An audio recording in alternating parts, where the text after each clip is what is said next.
আদর্শের দল।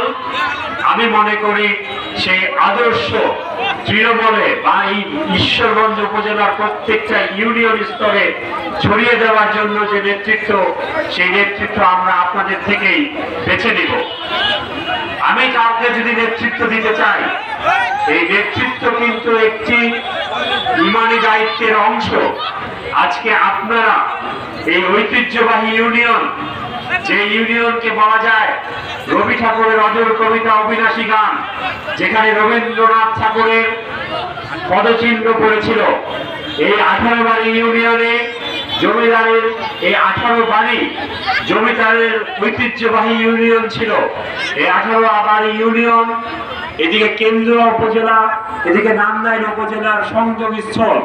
এখানে আছে শতবর্ষী বাজার, যেখানে আছে শতবর্ষের ব্যবসায়িক ট্রেন, শতবর্ষের ব্যবসায়িক ঐতিহ্য। সেই জায়গায় বাংলাদেশ জাতীয়তাবাদী দলের যে নেতৃত্ব দিবে, যারা না নেতৃত্ব দিবে, তারা এই ঐতিহ্যকে ধারণ করতে পারে কিনা, সেটাই হবে আমাদের আগামী নেতৃত্ব সিলেক্ট করার একটি বিবেচ্য বিষয়।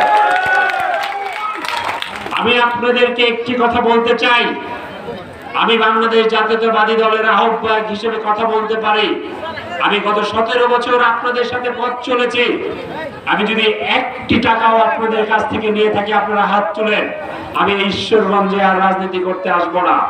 আমি যদি গত 17 বছরে একটি অনৈতিক কর্মকাণ্ড আপনাদের সাথে করে থাকি, আপনারা হাত তুলেন। এখানে আমি নেতৃত্ব দিতে আসবো না। আমি আজকে বাংলাদেশ জাতীয়তাবাদী দলের নেতৃত্ব দিতে এখানে এসেছি। আপনাদের কাছে আমি একটি জিনিস খুব পরিষ্কার ভাবে কথা বলে দিতে চাই।